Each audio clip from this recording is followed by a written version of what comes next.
Good morning and welcome to the white board academy. So in today's class फिर से हम आ गए हैं प्रीलिम्स की तैयारी करने के लिए। एमसीक्यूज हम अटेम्प्ट करने वाले हैं। So without any further ado let's start today's session.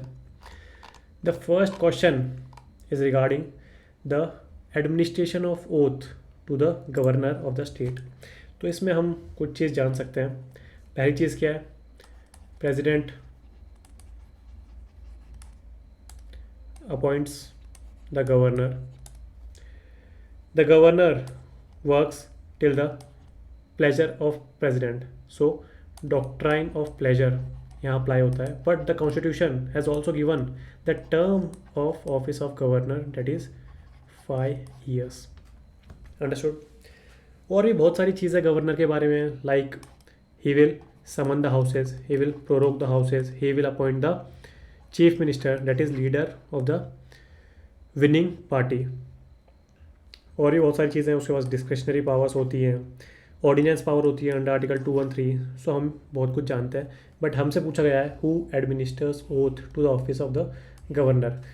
So yes, the president appoints the governor but the oath will be administered by the ये the chief justice of the concern state high court. As we all know, the oath of the president is administered by the chief justice of India, and the same analogy will apply to the state level.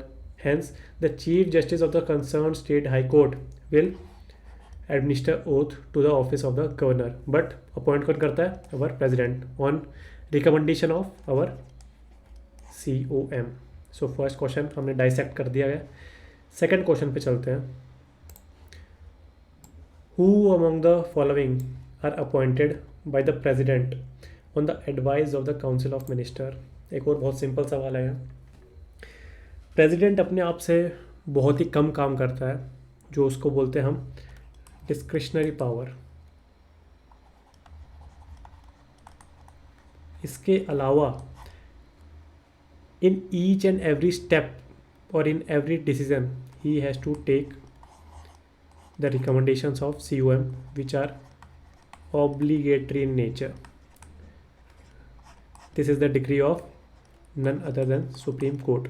Even when there is no party in majority, then also we have a caretaker COM. आपको ये पता होगा। तो बोल रहा है president on the advice of council of minister. कौन कौन प्रेसिडेंट अपॉइंट करता है? Chairman and members of the finance commissioner, Indeed they have been appointed by the president on advice of council of minister.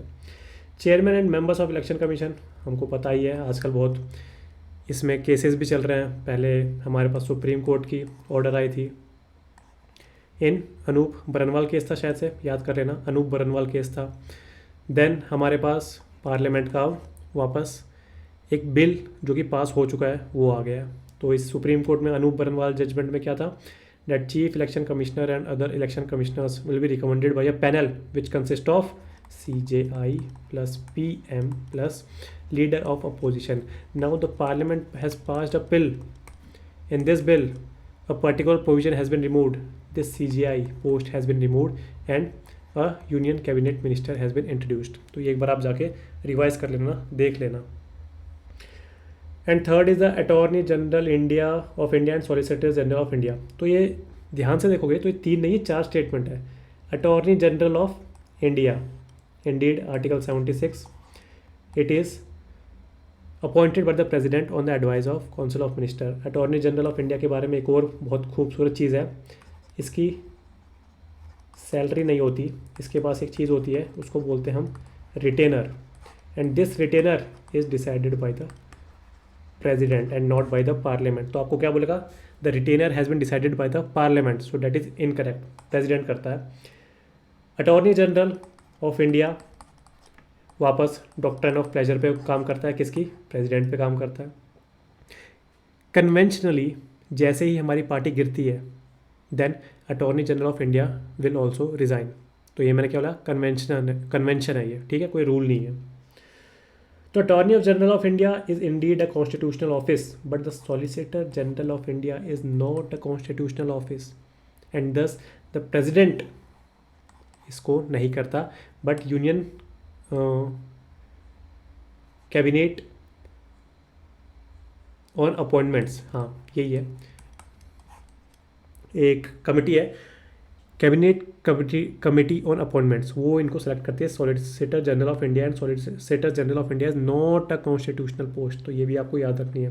तो third is incorrect, क्योंकि solicitor general of India लिख दिया गया है, हमको बताना है करेक्ट। सो 1 एंड 2 पूरा डायसेक्ट कर दिया है, देख लेना आप, जाके रिवाइज कर लेना।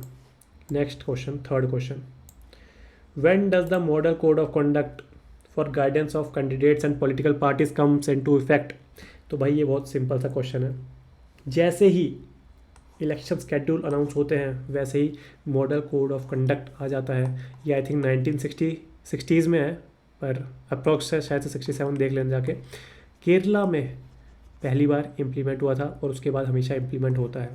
It does not have any legal basis, but supreme court has taken due consideration that yes, we are backing this model code of conduct। ये कौन बोलता है? Supreme court. So there is no legal backing, ये आप ध्यान रखना इसके बारे में। चलिए अगले क्वेश्चन पे चलते हैं। Fourth question, consider the following statements about deputy speaker of Lok Sabha. तो भाई इसमें 5-6 चीज़ें, डेप्यूटी स्पीकर सुनते ही क्या याद आ जाती है? डेप्यूटी स्पीकर का इलेक्शन कौन डिसाइड करता है, मतलब कब डेट डिसाइड होती है कि कब इसका इलेक्शन होगा? स्पीकर डिसाइड करता है। स्पीकर का कौन करता है? प्रेसिडेंट डिसाइड करते हैं। If the Lok Sabha has been dissolved and the new Lok Sabha has been reconstituted, then speaker वही रहेगा या हट जाएगा? नहीं, वो नहीं रहेगा। एक और हमारे पास टेम्परेरी कॉन्स्टिट्यूशनल ऑफिस है प्रोटेम स्पीकर का, आपको अच्छे से पता होगा। तो ये बैठते हैं पहली सिटिंग में when there is a newly constituted Lok Sabha. इनके काम क्या होते हैं? इनके दो काम होते हैं, स्पीकर का इलेक्शन कराओ और सेकंड ओथ दिलवाओ जितने भी एमपीज़ या एमएलएज इलेक्ट हुए। तो ये दो काम होते हैं प्रोटेम स्पीकर का। And then this post is abolished because हमारे पास स्पीकर आ चुके हैं। जैसे ही स्पीकर आते हैं वो जो प्रेसिडेंट होते हैं वो स्पीकर का इलेक्शन का डेट डिसाइड करते हैं। इलेक्शन स्पीकर के होते हैं, स्पीकर कुर्सी पे बैठते हैं एंड देन वो डिसाइड करते हैं date of election of deputy speaker. Deputy speaker when elected it is the officer of parliament and it is not subordinate to any other office। तो देखिए क्या क्या बोला गया है। Deputy speaker of Lok Sabha, whenever he is appointed as a member of a parliamentary committee he automatically becomes its chairman। indeed it is correct। speaker and deputy speaker ये जिस भी कमेटी पार्लियामेंट्री कमेटी का पार्ट बनते हैं ये automatically उसके क्या बन जाते हैं? Chairman. The date of his election is fixed by the president, मैंने अभी बताया है, क्या दिक्कत है इसमें? He is subordinate to the speaker of Lok Sabha, मैंने ये भी आपको बता दिया, no. So we have to give the correct answer, only four option is incorrect. चलिए लास्ट क्वेश्चन ऑफ टुडे। अच्छा, करंट अफेयर्स है, आपने बहुत बार न्यूज़ में सुना होगा चाइना +1 स्ट्रेटजी के बारे में। तो स्ट्रेटजी क्या है? आप चारों ऑप्शन पढ़ लीजिए। देखिए, USA led strategic alliance to counter Chinese aggression in the Indo Pacific region. नहीं, दूर दूर तक कोई वास्ता नहीं है। It is a defence programme that involves inclusion of one more member country in the Quad alliance. देखिए, inclusion of one more member country तो ये थोड़ा जमता है, बट क्वाड अलायंस से कोई रिलेशन नहीं है। इट इज़ अ स्पेस से कोई रिलेशन नहीं है। तो इसका आंसर है it is a strategic decision being taken by the MNCs to shift their supply chains outside China. तो ये क्या बोलती हैं चाइना +1 स्ट्रेटेजी में कि भाई आप ठीक है, चाइना पे आप जब बहुत ज़्यादा निर्भर हो रहे हो, आप एक काम करो, चाइना तो रखिए ही, बट आप अपनी डिपेंडेंसीज पे कम कर दीजिए एंड आप शिफ्ट कर जाइए दूसरी लोकेशंस पे जहाँ बिजनेस एनवायरनमेंट कंड्यूसिव है in comparison to China.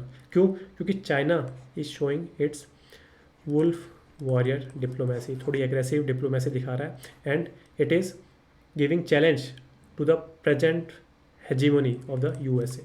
So USA is the superpower, so ofcoursely वो भी सब कंपनीज को एडवाइस करेगा कि भाई आप चाइना प्लस वन स्ट्रेटजी अपनाइए। सो इसका आंसर क्या है? It is a strategic decision being taken by the MNCs to shift their supply chains outside China. धीरे धीरे आप डिपेंडेंसी कम करिए।